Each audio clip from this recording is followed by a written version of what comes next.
Hello and welcome to Tabletop Oddity. My name is Jay and today we are looking at the Rebel with a Cause. We are looking at Jyn Erso because FFG have released a new article that details stuff we didn't know about her.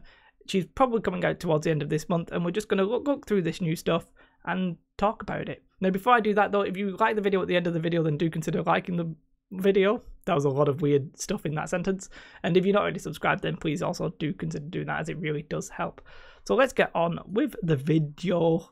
And yeah, so let's have a look at Jyn. We've seen most of her card, but let's have a look at her card. She's 130 points, which my instinct says that that's a little high, but she could be really strong. So just, you know, keep that the way you want to keep that. I like how her melee weapon is suppressive. I think that's sort of funny, considering you don't normally get suppression in melee.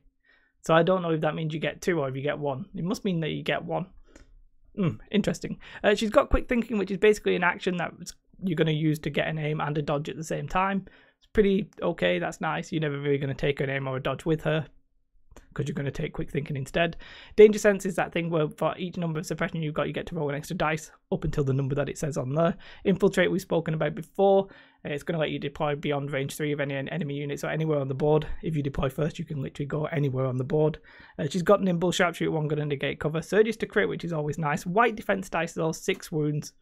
Yeah, it's alright. She's alright. Movement 2, pretty much what you would expect.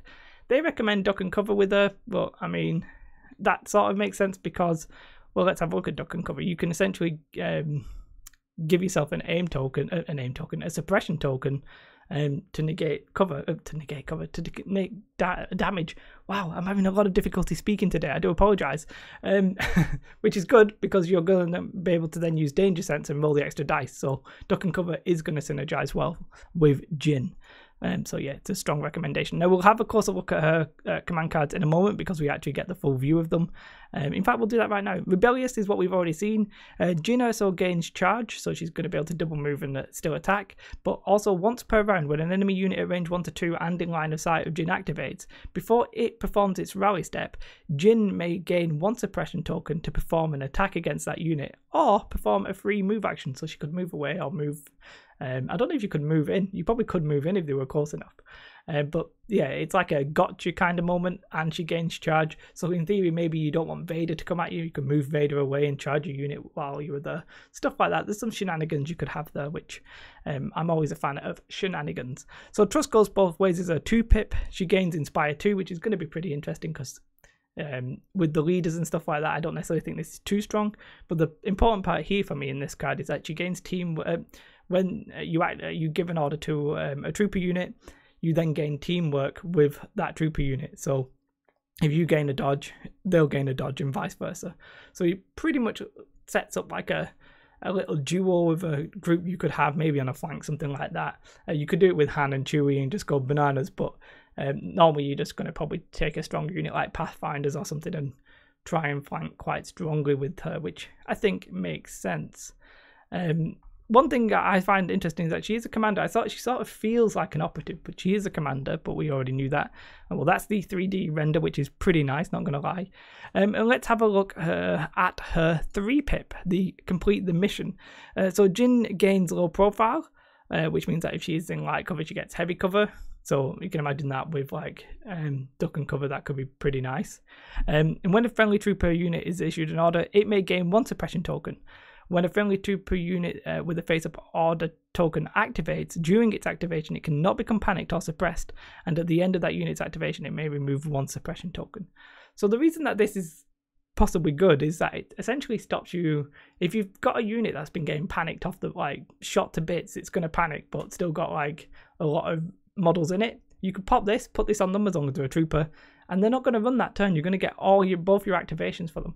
Now, this obviously doesn't correspond to snow troopers, but well, let's use fleet troopers instead. Maybe your fleets are very close, you know, a move and a shot and you're in, but they've got 2-3 suppression. It's unlikely they're going to be able to move and shoot. What do? You get complete the mission on there, get them, they take the extra suppression token. They then they're not suppressed, they're not going to panic, they get both their actions, and you get to complete the mission instead of just dying. So yeah, I think that's alright. I like that. Nothing amazing. It's okay. Like I don't see anything here that's amazing. Everything seems pretty competent and pretty decent, which I think is all we can ask for. The other thing that we show in here that we've not seen before is, well, we've seen this side of the pistol reconfiguration, but it was a small version of it. Range 1 to 2, 2 black dice, white dice, PS1. Now you might be wondering, it's 0 points, so you can just take this for free. That's why she doesn't have a range weapon, because you give her this range weapon. In theory, you don't have to take this, but why would you not? It makes no sense.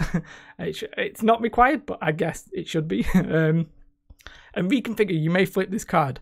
So when you recover, you may flip this card. So it's not, you have to recover to do it, but you know, the weapon is actually pretty decent on the other side, and you can take your pick when you start the game. You can start with either face up or face down. If you think you're going to be like a protracted long fight, then you want it in this mode. The rifle configuration is 2 black dice, 1 white dice. It's still PS1. That's your range weapon, which is okay. It sort of reminds me of Leia's weapon, but range 3, and obviously 2 black and 1 white instead of 3 black. But meh, I think it's all right. I think it's all right. Obviously, that's the wrong one, Jason. This one is like better, but it's range 1 to 2. I think I would just leave myself here. I think you probably want to get into range 2 with her and shoot her and shoot that weapon, or maybe even get into melee with that 4 black dice. Like, she's not bad. I feel like she's like a weird combo of a support character and an aggressive character. Whereas like Leia's a support character essentially, but she can shoot. Han is like an aggressive character with his shenanigans. Jyn sort of seems to fit between the two a little bit, which I'm very intrigued for.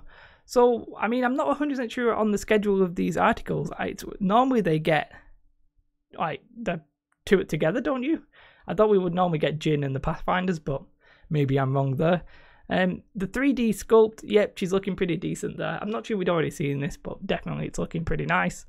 And there's her in combo with the Pathfinders there. I'm really liking that guy with the funky weapon and the beard. Somebody in the comments will be like, Jason, that is blah blah blah blah blah. How did you not know this? And then why does say these are coming in the first quarter of 2019? I'm pretty sure that this means this month. I think we're going to get the Pathfinders this month, and then Krennic and the Death Troopers next month. Or if you're in the UK, I've still not got my specialists. Give me my goddamn specialists.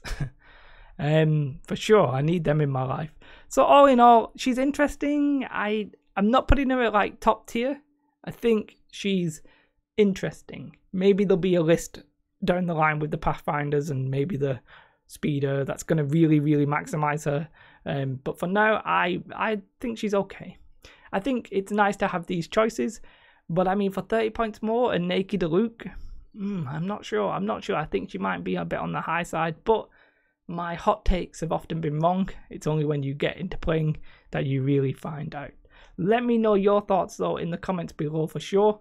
Are you excited about Jyn? I think it's nice to have, it sounds a bit weird, it's nice to have a lady again, another lady along with Leia in the universe, especially if you play Imperials. It can definitely feel a bit man heavy, I guess. It's nice to have that difference, and it's nice to have this kind of like middle, half support, half aggressive role, I think. So I'm personally pretty happy. I'm not necessarily sure when I'll use her or what I'll do using her, how I will use her, but yeah, I think she's pretty decent. Let me know your thoughts in the comments below. And I don't know if they do, I don't really want them to do like 4 articles back to back. Like, I don't want them to do the Pathfinders tomorrow. I'll be back going on talking about the Pathfinders. I'd rather them spread them out a little bit. So we'll see what they do. What you should do, if I've missed anything, do let me know in the comments below. I always pin, if I've missed something egregious, then I always pin it as a top comment. And other than that, guys, you should have a most beautiful day. And, oh, well, you should like and subscribe. And join me on Discord and Facebook and Patreon. And have a beautiful day. Goodbye. Goodbye.